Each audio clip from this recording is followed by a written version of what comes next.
Alors, c'était l'un des tout premiers pitchs, hein? C'était pas facile. Oui, effectivement, bien évidemment, M. Nazé.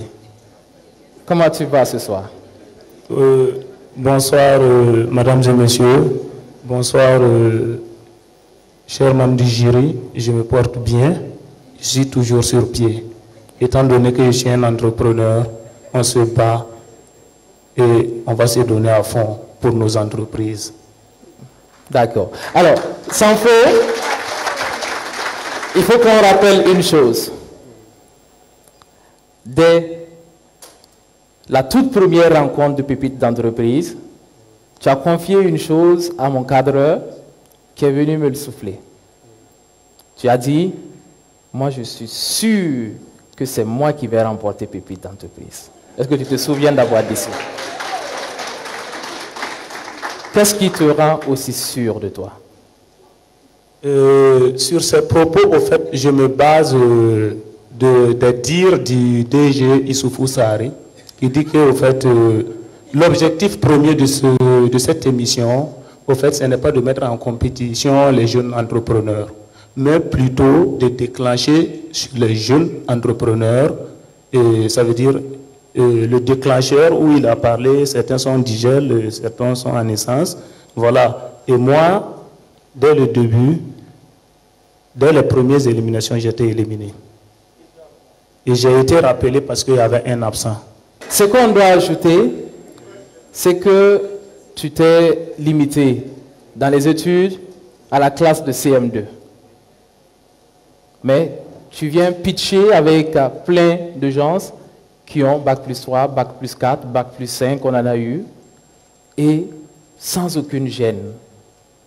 Tu adores l'expression, bien évidemment, et à chaque fois, tu arrives à accrocher les jurés. Comment tu te débrouilles?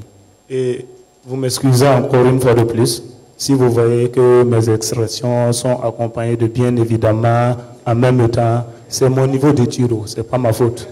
Voilà.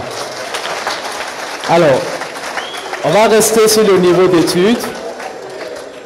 Si tu t'es limité en classe de CM2, ce n'est pas faute d'intelligence, ni de travail scolaire. Il s'est trouvé, malheureusement, que tu as perdu tes deux parents, alors que tu étais au CM2. Et personne pour payer tes études. Est-ce que c'est bien cela? Oui, bien évidemment, c'est ainsi que ça s'est passé. J'ai perdu mes parents assez tôt, parce que déjà, avant même 15 ans, ils n'étaient plus là. Mais d'après quelqu'un qui nous a conseillé, la seule bénédiction que Dieu m'en a fait, c'était ça.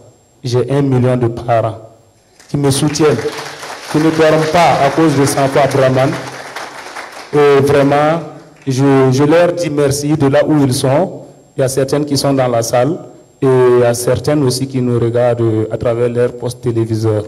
Je vous remercie pour vos conseils, vos accompagnements. Et depuis que mes parents m'ont quitté, je crois qu'ils ne regrettent rien en ce moment. Alors aujourd'hui, ton entreprise a grandi. L'entreprise est déclarée. Tu as combien d'employés aujourd'hui? Aujourd'hui, jusqu'à ce qu'on me notifie qu'au fait, voilà, les stagiaires ne sont pas comptés comme employés. Je disais que j'avais 8 employés, quoi. Mais en réalité, au fait, j'ai 5 employés avec 3 stagiaires. Donc vraiment, merci à Madame Kobéandé pour cet éclaircissement. D'accord. Et l'entreprise a évolué parce que tu avais un petit hangar. C'est bien aménagé maintenant avec le fronton bien écrit et tu as même un deuxième bureau. Donc tu as maintenant un bureau administratif où tu reçois les clients, où tu fais les papiers et tu as un atelier de travail. Il y a beaucoup de changements. Mais toi, personnellement, qu'est-ce que tu retiens fondamentalement de ton aventure dans Pépites d'entreprise? Petite entreprise, comme les organisateurs l'ont si bien dit, au fait, c'est la formation de la jeunesse et les inciter à créer des entreprises qui seront des entreprises prospères.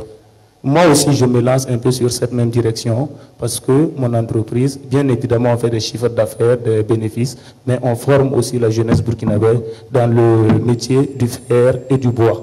D'accord. Et on va terminer avec cette question. On termine avec cette question.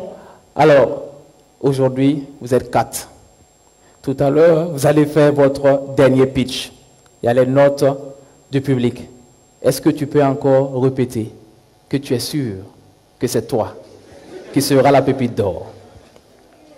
Monsieur Nazé, on dit qu'un groin parmi les aveugles, il demeure roi. Parce que je suis le seul ouvrier qui fait le métier du bois et du fer à être en finale. Donc je me dis, je suis déjà vainqueur. Merci beaucoup. Merci Sanfo. Merci grandement. Je pense que vous pouvez applaudir très fort.